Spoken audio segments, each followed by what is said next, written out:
Welcome, everyone. My name is Daisy, and I'm a mental health nurse. Today, we are here to talk to you about your recovery journey and provide prevention strategies in awareness for a possible relapse. So, what is recovery? Recovery is defined as being able to create and live a meaningful and contributing life in a community of choice with or without the presence of a mental health issue. Recovery is a personal journey in which involves a multi-layered process that is unique for each individual. One size does not fit all with a relapse prevention plan, but with the knowledge for support and steps to initiate, this journey can be life-changing. Today, we will discuss these strategies towards prevention. So firstly, we are going to briefly summarize what we know about major depressive disorder and the available treatments, which many of you have already been involved in and have seen what works best for you, and that's great. I would also like to add, if any of the following content brings discomfort to you, then please feel free to take a moment and then let me know how you are feeling.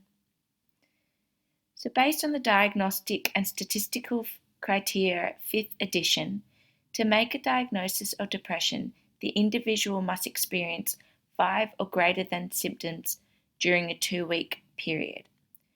One of these symptoms being either 1, a depressed mood, or 2, loss of interest and or pleasure.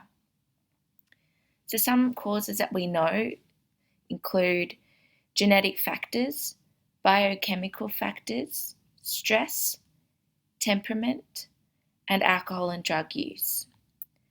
Some signs and symptoms include a depressed mood, a diminished interest or pleasure for activities on a general day-to-day basis, significant weight loss or weight gain, fatigue or loss of energy nearly every day, a daily feeling of worthlessness or excessive or inappropriate guilt, and possible thoughts of death or recurrent suicide ideation.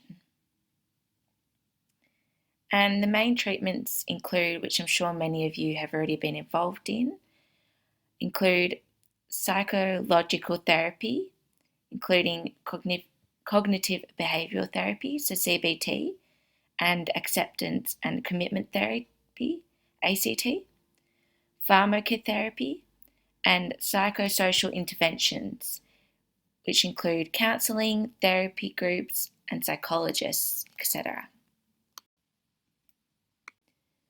What are the main steps we can take to prevent a relapse? Beginning with early detection of recurring symptoms is the first and main priority. So the significance of this allows awareness of the possibility for relapse.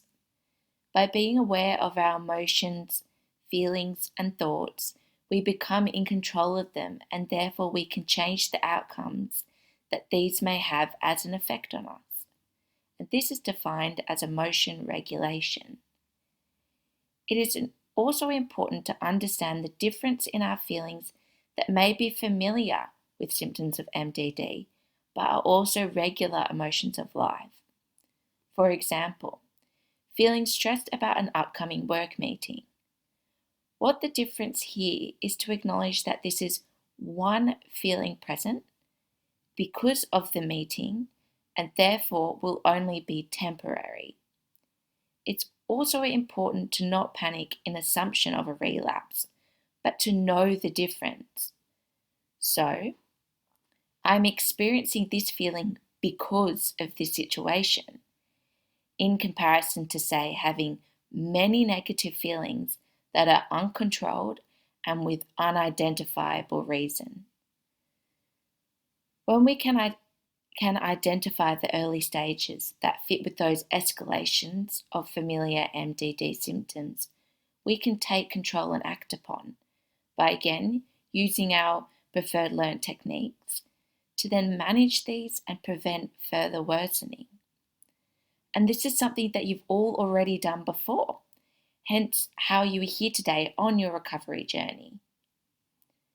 It's also important that you trust yourselves as you know you best in having this ability to recognize if things do begin to worsen and then to know what beneficial actions to take. Which brings us to the next slide. Now we understand the importance of early detection. We now need to know what to do when recognizing these familiar symptoms. By implementing self-management strategies, this will contribute towards an overall healthier lifestyle for greater physical outcomes and, most importantly, on your journeys towards a greater mental health outcomes. So these self-management strategies include beginning with the strategies you've learned from treatment. So whatever they may be that worked best for you, including CBT, ACT, mindfulness, etc. Lessen and remove any causes that can contribute to a lower mood. So again, this is being able to identify what triggers these moods and taking the action upon them.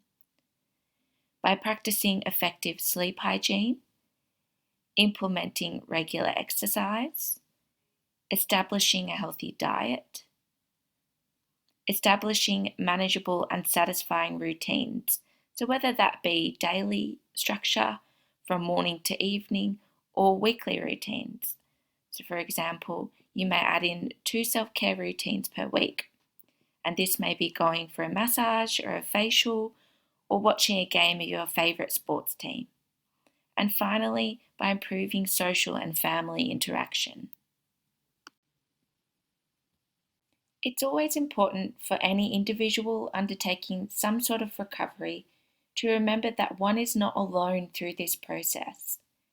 You may experience a stage when you feel you need greater support or general encouragement from others that are outside your immediate relationship circle.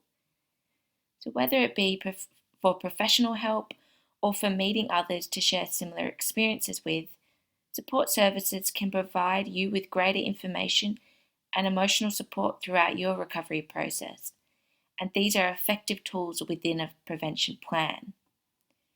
So these support services include your GP, medical centres, private psychology practices, so by finding and establishing a relationship with a psychologist in whom you can visit regularly, community mental health services, mental health support groups, so community safe spaces, churches, online groups, and psychoeducation for families.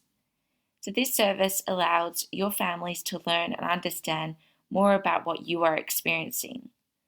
Although I've just mentioned above that support is available outside your friends and family, it is also essential for recovery to keep those close connections. So this education for families has been studied to report that it can contribute to a greater connection with families and a person with a mental health condition, and therefore to facilitate towards your recovery and long-term change.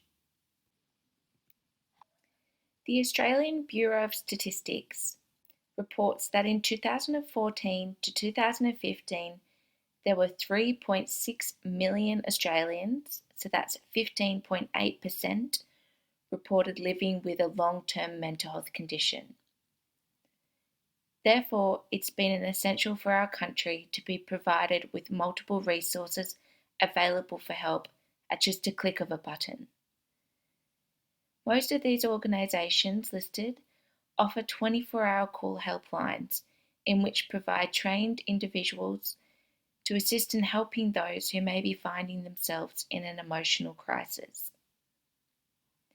Many also provide online resources as well as locations for their safe spaces that may be local and available to you.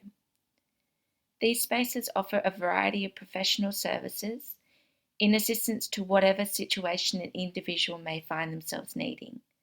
So for example, access to financial services, counselling, helping finding the right psychologist, etc. Again, these organisations and their help provided can become valuable resources towards your recovery journey, as well as becoming another strategy within your relapse prevention plan. So please take some time within the near future to have a general look over these listed organisations and to become familiar with those that may be beneficial to you. So, in conclusion, as mentioned previously, one particular relapse prevention plan does not suit all. And this is where having the confidence, the trust, and knowledge within yourselves to have control over your recovery process will become personalized. At times, things will be difficult and you may feel like you are struggling, but it's also important to reflect and ask yourself, what are the best steps to take forward? And what are these steps that work best for me?